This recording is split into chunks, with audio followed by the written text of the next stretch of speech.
وہ اب یورپ استعمال کر رہا ہے. وہ علم کے موتی جو ہم نے اڈاپٹ کرنے تھے، جن سے ہم نے سیکھنا تھا، وہ اب یورپ آن کر کے بیٹھا ہوا ہے، اور جو ہے نا وہ ہم پر چارج کر رہا ہے، اور ہمیں یہ کہتا ہے کہ تمہارے پاس کوئی نظام نہیں تھا، اور تمہارے پاس کوئی، تم ایسے ہی آ گئے ہو. تو اقبال ان نوجوانوں کو یہ پیغام پہنچانا چاہتے ہیں کہ اے قافلے والو، اے مسلمانوں، اے نوجوانوں، جو تم سو رہے ہو، منتشر ہو، اپنے قافلے سے جدا ہو گئے ہو، کٹ گئے ہو، اب جاگو اور اپنے اندر یہ سینس پیدا کرو، اپنے مائنڈ میں یہ تخیل بناؤ کہ تمہارے اسلاف نے تمہارے لیے کیا وراثت چھوڑا. تمہارے لیے ایک حکومت، ایک عارضی حکومت نہیں چھوڑی تھی. کیونکہ حکومت جب تک آپ کے پاس اعلیٰ اخلاق ہے، حکومت تب تک آپ کو ملے گی، اور اس کے اندر برکات بھی تب ہوں. آپ کسی بھی دور میں دیکھ لیں، آپ خلافت راشدہ کو لے لیں، خلافت راشدہ میں آپ خلافت عثمانیہ کو لے لیں، خلافت عثمانیہ میں ابتدائی طور پر جہاں جب تک ان کا خلوص رہا، تب تک ماشاء اللہ سے وہ غزہ کی تحریک بھی چلتی رہی، اور علاقے انہوں نے فتح کیے، حتیٰ کہ قسطنطنیہ تک پہنچ گئے، اور وہ کزل علما انہوں نے حاصل کر لیا، اور اس کو اپنے اندر ضم کر لیا، اور وہ کنٹنسٹائن کو انہوں نے ایسے شکست دی، اور اس چرچ کو انہوں نے آن کر لیا، جس کو 10 بادشاہ جو ہے نا وہ فتح کرنے کی کوشش کرتے رہے، اس کو آن کر لیا، اور انہوں نے آدھا یورپ اپنے اندر ملا لیا. لیکن پھر ہوا کیا؟ پھر جب انہوں نے حکومت کو ہی سب کچھ سمجھ لیا، اور جو ہے نا یورپ سے جزیہ مانگنے لگے، تو یورپ کے جو لوگ تھے، جو عیسائی تھے، وہ کہتے تھے وہ لوگ کہاں گئے جو پھٹے پرانے لباس میں آتے تھے اور پیوند لگے ہوئے کپڑوں میں آتے تھے، اور ہم سے جزیہ لیتے تھے، اور ہم ان سے ڈرتے بھی تھے، اور ان کو جزیہ دے دیتے تھے، اور وہ ہماری حفاظتیں کرتے تھے. تو تم اب ایسے کیسے، آپ تو تم شاہانہ انداز میں آنے لگے ہو، تو یہ کیا طریقہ؟ انہوں نے کہا اب تو حالات اچھے ہو گئے ہیں، اب تو ایسا کوئی معاملہ نہیں رہا. تو انہوں نے کہا اگر ایسا معاملہ نہیں رہا تو ٹھیک ہے، پھر یہاں سے چلے جائیں، ہم آپ کو جزیہ فراہم نہیں کرتے. تو پھر وہ روب و دبدبہ، وہ جلال جو مسلمانوں کا تھا، وہ جاتا رہا. پھر جب 10 سے 12 عثمانی بادشاہ حکومت کر چکے، تو وہ پھر ملوکیت آ گئی ان کے اندر، اور وہ اس کے بعد ان کا ڈاؤن فال شروع ہو گیا. پھر وہ 300-400 سال کا جو ان کے گولڈن ایرا رہا، وہ انہی کے آبا کی برکات تھی کہ ان کے اندر جو اخلاص تھا وہ چلتا رہا، اور انہی کی برکات کی وجہ سے وہ خلافت میں رہے. لیکن پھر کیا ہوا؟ ان سے چھن گئی، وہ عیاشی میں پڑ گئے، اور وہ علم اور حکمت کے موتی اور وہ اخلاص انہوں نے اپنے اندر سے ختم کر دیا، اور ان سے اعجاز بھی چھین لیا گیا، اور ان سے بیت المقدس بھی چھین لیا گیا، اور یہ ساری چیزیں جو ہے نا وہ ختم ہو گئیں. اور جو ہے نا آج قسطنطنیہ پہ بھی یورپ کی حکمرانی ہے، وہاں کوئی اسلامی قانون نہیں ہے، بس وہ مساجد ہیں. وہ موجودہ جو استنبول ہے وہاں بس مساجد رہ گئی ہیں، اور بس. تو یہی وہ علم کے موتی تھے، یہی وہ ہمارے آبا کی، ہمارے اسلاف کے علم کے موتی تھے، جو ہم نے اون کرنے تھے. مگر ہم نے کیا کیا کہ ہم نے ان کو زائل کر دیا. ہم ایک جگہ ہاتھ پہ ہاتھ دھر کے بیٹھ گئے، ہاتھ پہ ہاتھ دھرے منتظر فردہ ہو. تو ہماری کیفیت وہ ہو گئی، اور ہمارے سے ہر چیز ایسی چھنتی گئی. حکومت تو پہلے ہی چھین دی گئی. اسی چیز میں آپ اگر مغل پیریڈ کو دیکھیں، تو جب تک اورنگزیب، عالمگیر اور اس طرح کے دیندار بادشاہ ان میں رہے، تب تک ان میں بڑا سر رسوخ رہا، اور بڑا روب و دبدبہ رہا، اور ان کی حکومت چلتی رہی. جیسے ہی وہ عیاشی میں پڑے، اس کے بعد جو ہے نا ان کا ڈاؤن فال شروع ہو گیا. انہوں نے سمجھا کہ اب تو ہمیں کوئی نیچے نہیں گرا سکتا، اور جو ہے نا ہم نے حکومت کرنی ہے، اور ہم نے اپنی جو ہے نا ملوکیت قائم کر لی ہے. اس کے بعد اللہ تعالیٰ نے ان کو ڈاؤن فال دکھا دیا. تو اقبال یہی کہتے ہیں کہ حکومت کا تو کیا رونا کہ وہ ایک عارضی شے تھی. تمہارے پاس جو وہ علم کے موتی تھے، تم نے وہ لیک کیے تھا، حکومت تم سے چھین لی گئی. اب اس کا رونا، اس کا کیا رونا؟ وہ تو ایک عارضی شے ہے، وہ تو آئین مسلم ہے، دنیا کا مانا ہوا قانون ہے کہ اللہ تعالیٰ کبھی آپ کو حکومت دے گا، کبھی آپ سے لے لے گا، کبھی آپ کو دے کے آزمائے گا، کبھی آپ سے چھین کے آزمائے گا. تو یہ تو اس کی آزمائش تھی، تم سے لے لیجیے. لیکن اصل چیز جو تم جس نقطۂ نظر پر تم نے غور و فکر کرنا ہے، وہ ہے تمہارا علم. وہ البیرونی کی کتابیں، وہ علی سینا کی کتابیں، وہ عبد الملک اسماعی کی کتابیں، وہ مسلم سائنسدانوں کی کتابیں جو یورپ لے گیا تم سے. اس کے حوالے سے اقبال کا ایک اپنا بھی واقعہ ہے کہ یہ نظم لکھی 1911 میں اقبال نے، اور اس سے 5 سال بعد اقبال نے ایک بک پبلش کی، اسرار خودی، سیکرٹس آف سیلف. وہ اقبال ہے، اس اقبال کی فارسی تصنیف ہے اور بڑی منظم تصنیف ہے۔ اقبال نے وہ اپنی قوم کے لیے یہ 1911 میں یہ نظم لکھنے کے بعد اقبال نے وہ تقریباً 5 سال کے دورانیے کے بعد وہ کتاب شائع کی، اور ہوا یہ کہ کیمبرج یونیورسٹی یورپ کا ایک پروفیسر رینالڈ نکلسن، اس نے علامہ اقبال کو خط لکھا کہ محترم، ہم آپ کی جو کتاب اسرار خودی ہے، ہم اس کو ٹرانسلیٹ کرنا چاہتے ہیں انگلش میں، اور اس کو ہم پڑھانا چاہتے ہیں کیمبرج یونیورسٹی میں۔ تو اس وقت اقبال وہ خط پڑھ کے رو پڑا نے اقبال نے 1916 میں ایک کتاب لکھی سیکرٹس آف سیلف کے نام سے۔ تو رینالڈ نکلسن نے علامہ اقبال کو خط لکھا کہ ہم اس کتاب کا ترجمہ کرنا چاہتے ہیں انگلش میں، اور اس کو کیمبرج یونیورسٹی میں پڑھانا چاہتے ہیں کیونکہ یہ ہمارے اسٹوڈنٹس کے لیے بہت مفید ہے۔ تو اقبال کی آنکھوں میں بے اختیار آنسو آ گئے، اور ان سے فقیر وحید الدین جو ان کے شاگرد تھے انہوں نے پوچھا کہ محترم یہ کیا وجہ ہوئی کہ آپ کی آنکھوں میں آنسو آ گئے؟ تو اقبال کہتے ہیں کہ یہ جس قوم کے لیے میں نے لکھی اس کو اس کی شناس نہیں، اور جس قوم نے ہمارا سارا علمی سرمایہ ہتھیا لیا، وہ اب اس کو ٹرانسلیٹ کر کے اپنے ہی طالب علموں کو پڑھانا چاہتے ہیں۔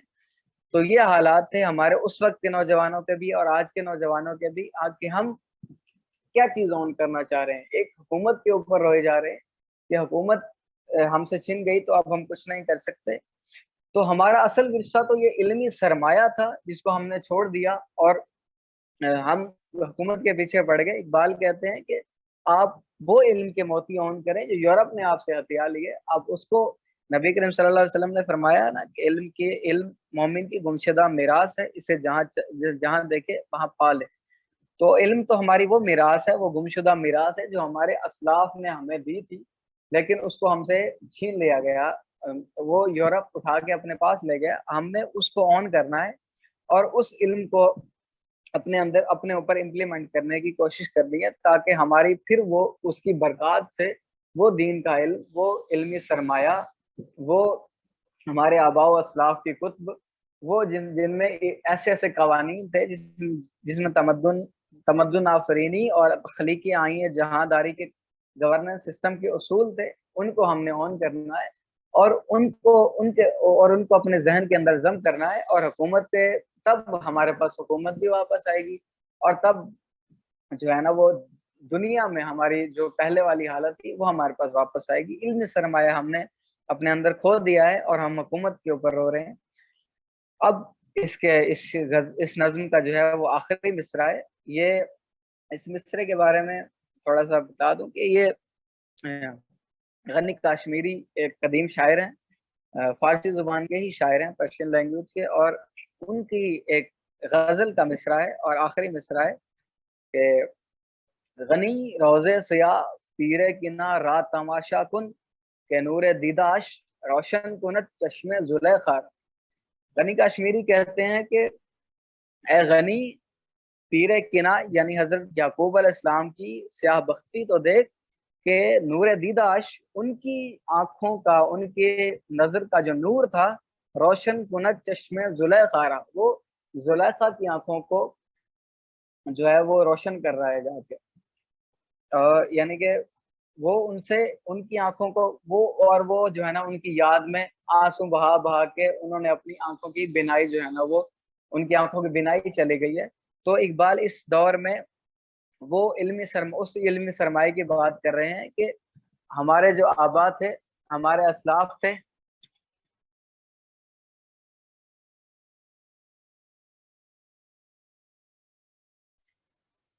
سوری مائک میوٹ ہو گیا۔ تو اقبال کہتے ہیں کہ غنی کشمیری کے اس مصرے کو اپنی نظم کے اندر ضم کر کے اقبال کہتے ہیں کہ ہمارا جو علمی سرمایہ تھا وہ کتابیں، وہ یعنی کہ ہماری جو آنکھوں کی روشنی بننی تھی، ہماری جو اصلاح کا ذریعہ بننا تھا اور ہمارے بڑائی کا ذریعہ بننا تھا، وہ کتب ہم سے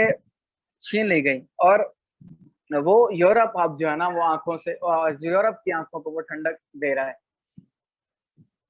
یورپ کی آنکھوں کو وہ ٹھنڈک دے رہا ہے اور اس کو جو ہے نا وہ تسکین پہنچا رہا ہے۔ تو ہم نے وہ علمی سرمایہ اپنے ساتھ لگانا ہے اور اس کو جو ہے نا آن کرنا ہے، اور اس کے ذریعے ہم اصلاح اپنی کریں گے، اور پھر ہمیں حکومت بھی ملے گی، پھر اس کی برکات، اور پھر جو ہے نا الحمدللہ سے پھر وہ حالات واپس آ جائیں گے کہ جیسے ہمارے اسلاف کے تھے۔ پھر ہم وہ تمدن آفرینی اگر اپنے اوپر امپلیمنٹ کریں گے تو پھر خلا کے آئی ہیں جہانداری کو پڑھیں گے اور اس کی امپلیمنٹیشن کے لیے کام کریں گے، تو ہمارے وہ عوامل، اب اس کو اس پیرائے میں دیکھیں کہ وہ عوامل، وہ سٹیجز کیا تھیں؟ وہ سٹیجز اگر ایکسپلین کی جائیں تو جو پہلے لیکچر میں تھی عوامل عروج امت، اگر ان کو دیکھا جائے تو وہ یہی تھی کہ ہم تمدن آفرین ہوا کرتے تھے، ہم خلا کے آئیے جہاں داری ہوا کرتے تھے۔ جب سے ہم نے وہ ورثہ چھوڑا، ہم نے کیا کیا؟ تخیل کی پستی آ گئی ہمارے اندر، ہم تو یہ امیجن نہیں کر سک رہے کہ ہمارا جو ہے نا وہ ہمارا پاس کیا تھا، ہمارے اسلاف نے ہمیں کیا ورثہ دیا، ہم اس چیز کا تخمینہ لگانے کے بھی جو ہے نا قابل نہیں رہ سکے، اور اور پھر اس خلا کے آئیے جہاں داری کو نہیں پا سکے تو ہمارا کیا ہوا کہ ہم جمود فکر و عمل ہو، ہم ٹھہر گئے، ہم کردار نہیں بن سکے، ہم گفتار بن کے رہ گئے، اور ہم سیارہ نہیں بن سکے، ہم ثابت بن گئے، ہم ٹھہر گئے، ہمارے اندر کوئی تحریک نہیں تھی، ہم محرک نہیں ہو سکے۔ اور یہ وہ اسلاف کی اور وہ علم کے موتی چھوڑنے کی جو ہے وہ کمی تھی۔ اقبال یہی آج کے نوجوان کو بھی، آج سے 110-11 سال کے پہلے کے نوجوان کو بھی یہی درس دے رہے ہیں، اور یہی اقبال کا خطاب بجوانان اسلام تھا، یعنی اسلام کے نوجوانوں سے یہی خطاب تھا کہ اے آج کے نوجوان، تو نے اپنے اسلاف کی روش کو چھوڑا، ہو گئی کس کی نظر ترک سلف سے بیزار۔ ہماری جو طرز سلف جو ہمارا تھا، ہمارے اسلاف کا جو طرز تھا، ہم نے اسے چھوڑ دیا، اور حالات کیا آ رہے کہ تم کو اسلاف سے کیا نسبت روحانی ہے، تجھے آبا سے اپنے کوئی نسبت ہو نہیں سکتی، کہ تو گفتار وہ کردار، تو ثابت وہ سیارہ۔ حالات تو تیرے یہ ہیں کہ تو ایک امیجنیشن بھی نہیں کر سکتا، اپنے ذہن میں وہ تخیل بھی نہیں لا سکتا کہ وہ تمدن آفرینی اور وہ تخلیقی آئین جہانداری تھا کیا۔ اے آج کے مسلمان، اپنے آپ کو اس بات پر تدبر کر کہ تو اس تخیل کو اپنے ذہن کے اندر بنانے کے میں کامیاب ہو جائے کہ کیا تیرے اسلاف نے کیا کیا چیزیں چھوڑی، کیا وہ فقر و فخری تھے، وہ شتربان، وہ دنیا، اور وہ شتربان تھے، وہ اونٹوں کو سوارنے والے تھے، وہ صحرا نشین تھے، اور ان کے پاس ایک ایسا علمی سرمایہ ہاتھ لگ گیا جسے المصحف القرآن کہتے ہیں، اور ان کے پاس جو نبی کریم صلی اللہ علیہ وسلم کی تعلیمات تھی، اس کی سپرویژن میں انہوں نے ساری دنیا پر جہانگیری کی، جہانداری کی، جہاں آرائی کی اور جہاں بانی کی۔ تو اے آج کے مسلمان، اگر تو اپنے اسلاف کی جو ان کی سکھائی ہوئی ٹیچنگز ہیں، وہ علم و حکمت کے موتی ہیں، اگر اس سے آن کر لیتا ہے اور یہ حکومت کرونا چھوڑ دیتا ہے کہ وہ تو ایک عارضی شے ہے کہ اس آئین مسلم سے تیرے لیے کوئی چارہ ہی نہیں ہے، وہ تو ہونا ہے اور ہو کے رہ گیا ہے، اب تیرے پاس کوئی حکومت نہیں ہے۔ اے آج کے مسلمان، اس چیز کو پیدا کر، اور اپنے ذہن کے اندر تمدن کر کے وہ تخیل پیدا کر کہ تیرے آبا نے جو تیرے لیے چیزیں چھوڑی، وہ علم کے موتی چھوڑے۔ پھر کیا ہوگا؟ پھر ایسا ہوگا کہ جو یوسف آنکھوں کا نور تھا پیر کنا کے لیے، یعقوب علیہ السلام کے لیے، وہ پھر جو ہے نا وہ 40 سال بعد وہ کرتا وہ آئے گا، اور وہ اپنی آنکھوں سے لگائیں گے اور وہ روشن ہو جائے گا۔ تو یہی وہ علم کے موتی ہیں جو پیرہن یوسف بنے گا ہمارے لیے، اگر ہم اسے اپنی آنکھوں سے لگائیں گے تو پھر وہ زلیخا کی آنکھوں کی ٹھنڈک بننے کے بجائے، وہ یورپ کی آنکھوں کی ٹھنڈک بننے کے بجائے، وہ مسلمانوں کے عروج کا اور عروج کے عوامل کا سبب بنے گا۔ یہ تحریک تھی اور یہ اقبال کا پیغام تھا موجودہ نوجوان کے لیے کہ اے نوجوان، تدبر کر اور یہ سوچ کہ تیرا اسلاف تیرے لیے کیا چیزیں چھوڑ کے گئے تھے اور تو کیا ہو گیا ہے، اور تیرے پاس ایک نظام ہے، سارا کچھ تیرے اسلاف نے تجھے دیا ہے۔ یہ جو یورپ کہتا ہے کہ یہ سارا تو کچھ بھی نہیں، اور یہ سب کچھ تو ایک پسماندہ اور بے حال ایک قوم ہے، یہ مسلم قوم جو بے حال قوم ہے، ایک جو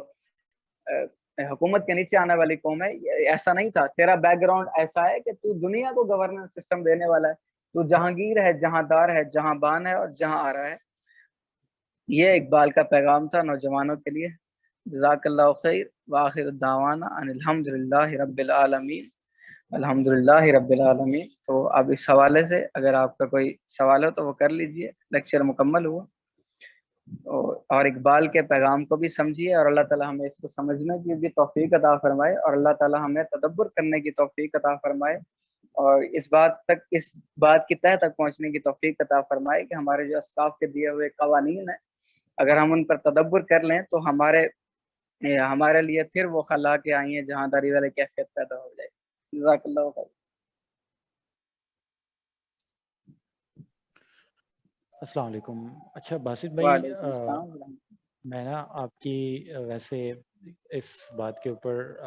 سوال یہ کرنا چاہوں گا کہ آپ نا یہاں پہ ایک آدھی مثال دے دیں کوئی ایسی کہ جس طریقے سے آپ بتا رہے ہیں کہ مسلمان تھے وہ خلا کے آئین جہانداری، کہ آپ نے دنیا کو کیسے چلانا ہے اور آپ جو ہے وہ دنیا کو کیسے لیڈ کرتے رہے ہیں. یہاں آپ نے تمدن آفرینی کی ہے، تو جی اب اس کے اندر کوئی مثال ایسی دے دیں کہ جو مسلمانوں نے دنیا کو نئی چیز متعارف کروائی ہو. اکثر اوقات جو ہے وہ لوگ یہ سوال کرتے ہیں کہ آپ نے ایسا کیا نیا دے دیا ہے دنیا کو، یہاں آپ نے کیا کیا ہے دنیا کے لیے، کوئی ایسا کام کہ جو آپ سے پہلے نہیں تھا اور آپ کے بعد شروع ہو گیا. جی عمر بھائی، یہ اگر آپ 1300 یا 1400 سال پہلے جائیں جب خلیفہ دوم کا دور تھا، اگر اس کو نبی کریم صلی اللہ علیہ وسلم کی بعثت سے بھی پہلے اگر ہم لے لیں تو آپ دیکھیں کہ اس وقت عرب کے کیا کنٹریز کے بھی حالات کیا تھے. ایران کس لیول پہ تھا، the great Persian empire, the great Roman empire کس سٹیج پر تھا. وہ ایک طبقاتی ریاست بن چکی تھی، اور ایک ایسا سسٹم تھا کہ ایک صدیوں سے چلے آ رہے بادشاہ جو تھے وہ حکومت کرتے تھے، اور ان کا جو ہے نا وہ نظام کیا تھا کہ وہ وہی ملوکیت انہوں نے اپنائی ہوئی تھی، اور وہ مالک تھے، جسے چاہتے تھے اپنا غلام بنا لیتے تھے. اور آپ یہ دیکھیں کہ خواتین کو اپنی لونڈیاں سمجھتے تھے، اور ہر کسی اس سے پہلے جو بھی جو سرمایہ دار تھے، جو اس وقت کے سرداران تھے، وہ اپنے آپ کو حاکم سمجھتے تھے، اور وہ یہی تھے کہ جو رعایا ہے ہماری، یہ ہماری ملکیت ہے. تو جب اسلام آیا، جب نبی کریم صلی اللہ علیہ وسلم کی بعثت ہوئی، اس وقت یہ جو قوانین نبی کریم صلی اللہ علیہ وسلم نے دیے، خواتین کو حقوق دیے گئے، اس کے علاوہ دوسری چیزیں، اور اس کے بعد جو ہے نا یہ ملوکیت کا خاتمہ ہوا، اور تمام کے تمام للہیت کے انڈر ہو گئے، اللہ تعالیٰ کے قوانین کے انڈر ہو گئے، اور اللہ تعالیٰ کے جو قوانین تھے وہ لوگوں کے لیے آئین جہانداری بن گئے. اور اس کے بعد اگر آپ خلیفہ دوم کے دور میں دیکھیں تو اس سے پہلے آپ کیا دیکھتے ہیں کہ اس سے پہلے کس چیز کا نظام تھا، کیا گورننس سسٹم تھا، کہاں گورنر بٹھایا جاتا تھا کہ یہ جو ہے نا یہ چیزیں معاملات دیکھے گا. قاضی کا کیا سسٹم تھا وہاں پہ، عدالتوں کا کیا سسٹم،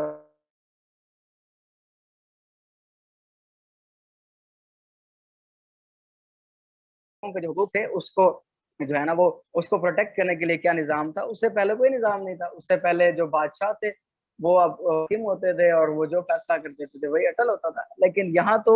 آپ دیکھیں کہ حکمران کو بھی کٹہرے میں کھڑا کرنے کی اسلام نے آپ کو جو ہے نا یہاں تک یہ آپ کو خلا کے آئی ہیں جہانداری بنا دیا، کہ ایسے قوانین دیے کہ آپ جو ہے نا ایک حکمران کو کٹہرے میں اگر کھڑے کر دیں تو وہ بھی جو ہے نا وہ آپ کے جرم، اگر اس نے کوئی غلطی یا جرم کیا تو وہ بھی اس کے لیے جواب دہ ہوگا. لیکن اس سے پہلے ایسا نہیں میں تھا. اس کے وہ کوئی اندر بھی ایک سرمایہ دار یا کوئی مثال دینا بادشاہ چاہتا تھا ہوں یا کوئی. یہاں پہ. آپ نے جس طریقے سے جی ایکسپلین ضرور کیا، دیجیے. تو اگر ہم جی رسول اللہ صلی اللہ علیہ وسلم کی دنیا میں بعثت سے پہلے دنیا کو دیکھیں اور اس کے بعد کی دنیا کو دیکھیں، جی تو اس میں ایک بہت بڑا فرق نظر آتا ہے. یعنی جو اب دنیا جس جگہ پہ کھڑی ہوئی تھی اس سے پہلے، کہ ایک ظلم کا دور تھا اور ملوکیت کا دور، جیسے آپ نے ایکسپلین کیا. اور یہ ظلم صرف سیاسی سطح پہ نہیں تھا، بلکہ دنیا کے اندر ہر سطح پہ، یعنی انسانی سطح کے اوپر جو ظلم تھا. اب یعنی ابھی تو مسلمانوں کے اوپر دہشت گردی کا الزام لگایا جاتا ہے، تو اس سے پہلے جو سب سے بڑا الزام اس دور میں لگتا تھا وہ یہ تھا کہ یہ خواتین کے حقوق جو ہیں وہ مکمل طور پہ ادا نہیں کرتے،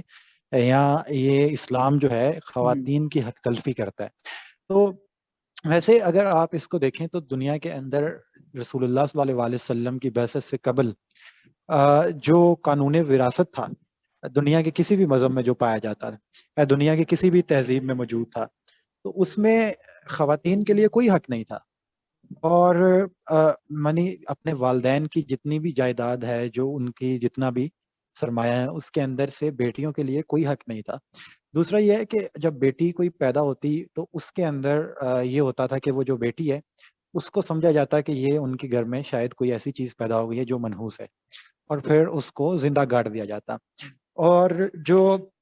دنیا کے اندر بازاروں میں ماؤں کے لوگ سودے لگایا کرتے تھے، لے جاتے اور بازاروں میں جا کے بیچا کرتے تھے. اسی طریقے سے مطلب کسی بھی بندے کی عزت جو ہے وہ اپنا جس بنیاد پہ ہوتی تھی وہ اسی چیز پہ کہ یہ کتنا زیادہ طاقتور ہے، اس کے پاس کتنی زیادہ اتھارٹی ہے.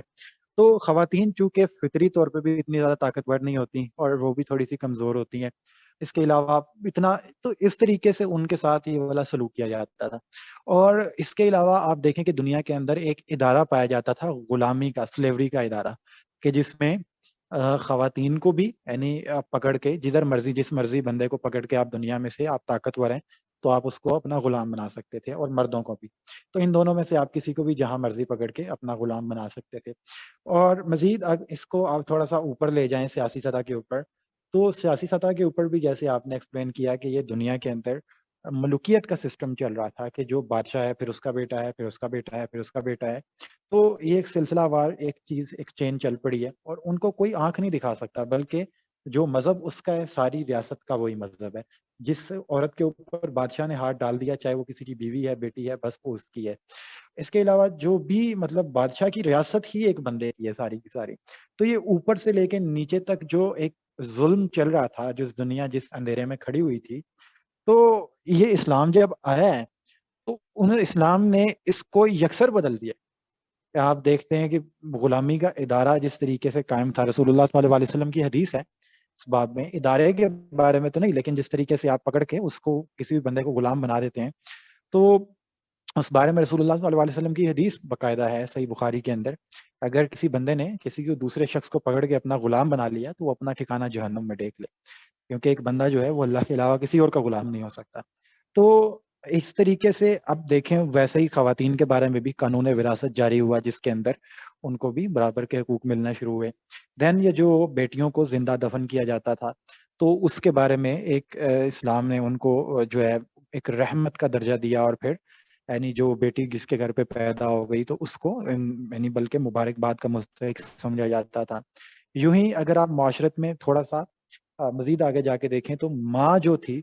جس کو یہ درجہ دیا گیا، مطلب ایک طرح سے جنت کا درجہ دیا گیا ماں کو، تو وہ اس سے پہلے بازاروں میں اس کے سودے لگا کرتے تھے. اور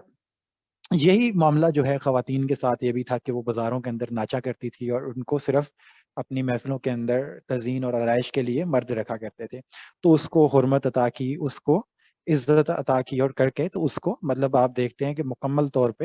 ایک طرح سے شرم و حیا جو ہے اس کو انعام دیا بخش کے، اور مکمل طور پہ اس کو ایک جو ہے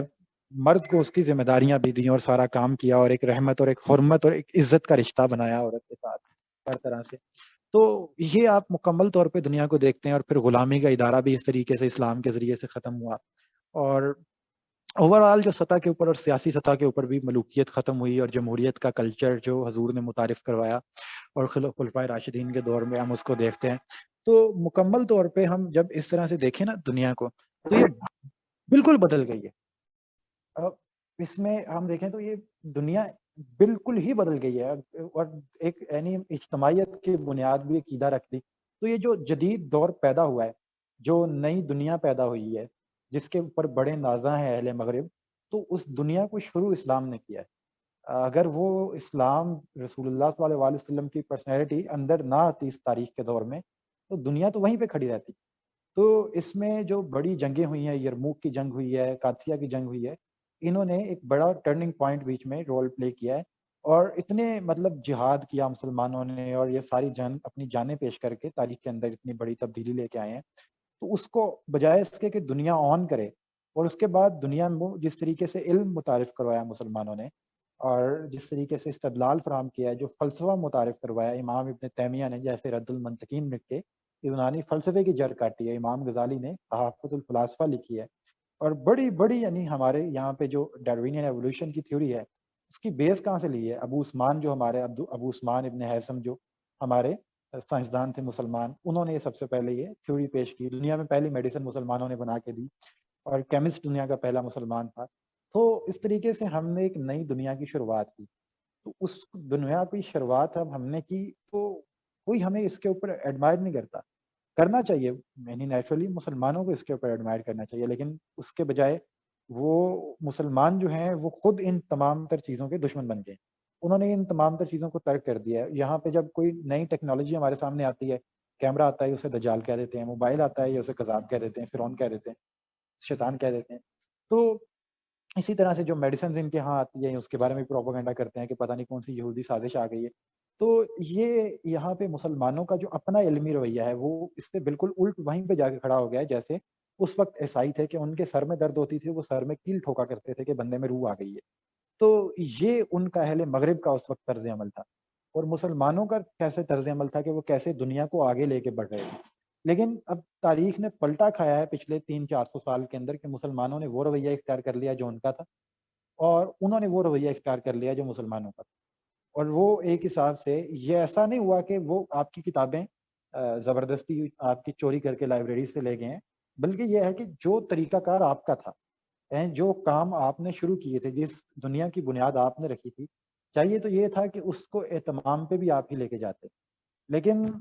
آپ نے اپنے اس ورثے کو چھوڑ دیا، اس کو اہتمام پہ آپ نہیں لے کے گئے، آپ نے اس کو سائڈ پہ رکھ دیا. تو اس کو اہل مغرب آگے لے گئے اور آپ اس جگہ پہ آ کے کھڑے ہو گئے جہاں پہ آج سے 400 سال پہلے کلیسا کھڑا. تو اب ہماری ہی کتابوں سے، ہمارے ہی علم سے، ہماری قربانیوں سے، یہ ہم نے خون دیا ہے، ہم نے جنگیں کی ہیں، ہم نے دنیا کو نیا علم متعارف کروایا ہے، اور ہم دنیا کو ایک نئی جگہ پہ لا کے ہم نے کھڑا کیا ہے، پرانی دنیا کو دفن کر کے ایک نئی دنیا میں لا کے کھڑا کیا ہے. تو اس سے فائدہ اہل مغرب نے اٹھا لیا اور ہم نے اس کو چھوڑ دیا، اس چیز کو ترک کر دیا. تو یہ ایک بہت جامع پیغام ہے اس کے اندر کہ ہم دیکھیں کہ ہم کر کیا رہے ہیں، ہماری اپنی حرکتیں کیا ہیں. آج دنیا میں ہم اپنے آپ کو بھی نہیں جانتے. اور اس میں ایک اور بھی چیز ہے نا کہ تیرے تخیل سے فسوں تر ہے وہ نظارہ، کہ ہم اس چیز کو سوچ بھی نہیں سکتے اور ہماری ذہن بھی اس طرف نہیں جاتا، ہماری سوچ بھی اس طرف نہیں جاتی کہ ہم اپنا دوبارہ سے عروج و کمال حاصل کریں. تو کیونکہ سوچتے ہی نہیں ہیں، یہ امید بھی نہیں رکھتے اور اس بارے میں سوچتے ہی نہیں ہیں، اور نہ ہی اس بارے میں کوئی خواہش بھی نہیں رکھتے، اور نہ ہی جو ہے وہ ہم کوئی گول اپنا اس طریقے سے رکھتے ہیں. بلکہ ہم نے اپنے گولز بھی بڑے سطحی قسم کے رکھے ہوئے ہیں کہ اچھی جاب مل جائے اور شادی ہو جائے اور پھر دیٹس آل، اور اچھا گھر بنا لیں. تو یہ سطحی قسم کے جو سارے گولز رکھے ہوئے ہیں، یہ ہم نے اپنے آپ کو سمجھا ہوا ہے سارا کا سارا. لیکن حقیقتاً دیکھیں کہ ہم نے کیا کیا ہے، ہم کون تھے تاریخ کے اندر، ہمارا کردار کیا تھا تاریخ کے اندر، ہمارا رول کیا ہے پوری ہسٹری کے اندر، کہ ہم نے ایک نئی دنیا پیدا کر دی ہے. مطلب اب دیکھیں کہ ہم ایک نئی دنیا کے بانی ہیں، نئی دنیا کے موجد ہیں. اس وقت ساری دنیا جہاں پہ کھڑی ہوئی ہے ہم اس کے موجد ہیں. تو اب اس کے اندر امیجن کرنے کی ضرورت ہے کہ دیکھیں ہم نے اپنے آپ کو کس پستی میں گرا دیا کہ ہم ایک نئی دنیا پیدا کر کے سائڈ پہ ہو گئے. تو وہ آخر میں وہی مولانا سید ابوالعلا مودودی صاحب کی وہ جملہ کوٹ کروں گا جو انہوں نے تفہیمات میں لکھا تھا، کہ اپنا تنقیحات میں لکھا تھا کہ مسلمان اپنے اسلاف کے بچھائے ہوئے پھولوں بھرے بستر میں 400 سال تک سوتے رہے، لیکن جب ان کی آنکھ کھلی تو انہوں نے دیکھا کہ فرنگی تلوار اور قلم اٹھا کے دنیا پہ مسلط ہو چکے. تو یہ اب ہم دیکھ رہے ہیں کہ ہم واقعی ابھی ہماری آنکھ کھلی، ہم دیکھتے ہیں کہ یہ کیا ہو گیا ہمارے ساتھ، اور پھر ہم نے وہی اس کے اندر اس غلامی کو قبول کر لیا، اس ذہن کو ہی اسی طریقے سے ہم نے قبول کر لیا. ہم نے سوچنا کیسے ہے ہم وہاں سے دیکھتے ہیں، ہم نے لکھنا کیا ہے، بولنا کیا ہے، کرنا کیا ہے، سب کچھ ہم وہاں سے لیتے ہیں. جبکہ ان کی بنیاد کس جگہ پہ کھڑی ہے؟ ہمارے اوپر کھڑی ہے. ہم نہ ہوتے تو یہ دنیا ہی یہاں پہ یعنی موجود نہ ہوتی، اس جگہ پہ یہاں پہ پہنچی ہوئی ہے. تو ہم نئے دور کے بانی ہیں، تو اپنے آپ کو پہچانیں، اپنی صحیح حیثیت کو متعین کریں، ہم کیا تھے اور کیا ہو گئے ہیں، اور ہماری اس کے اندر کیا کیا غفلتیں ہیں. یہ اقبال نے مکمل اس کے اندر اپنا سارا فلسفہ بیان کیا ہے. اس کے اندر مزید کسی کا کوئی سوال ہے وہ کریں، اور اس کے اوپر سوچیں ذرا، کہ یہ سوچنے کی چیزیں ہیں، یہ ترک کرنے کی پڑھنے کی چیزیں نہیں ہیں، بلکہ یہ سوچنے کی باتیں ہیں. یہ لیکچر لینے کی یا سننے کی یا پڑھنے کی نہیں، بلکہ سوچنے کی باتیں ہیں. اس کے اوپر پونڈر کرنا چاہیے کہ دیکھیں یار واقعی میں مطلب ہم میں وہ، تو پھر بندے کے اندر احساس پیدا ہوتا ہے کہ یار واقعی جس طرح میں کہا نا کہ اپنا یعقوب علیہ السلام کی آنکھوں کے نور سے جو ہے وہ زلیخا جو ہے وہ رہنمائی حاصل کر رہے ہیں، تو ہمارے جو آنکھوں کا نور تھا اس سے وہ جو ہے اہل مغرب اپنی رہنمائی حاصل کر رہے ہیں، وہ آگے جا رہے ہیں اور ہم اسی کو لے کے پیچھے چلے گئے، ٹھیک ہے، ہم نے اس کو اختیار نہیں کیا. تو یہی ہے سارا مسئلہ ہے جو ہمارے اندر پیدا ہو چکا ہے. اللہ تعالیٰ عمل توفیق عطا فرمائے. کوئی سوال ہے تو کر لیجیے گا ورنہ لیو کریں.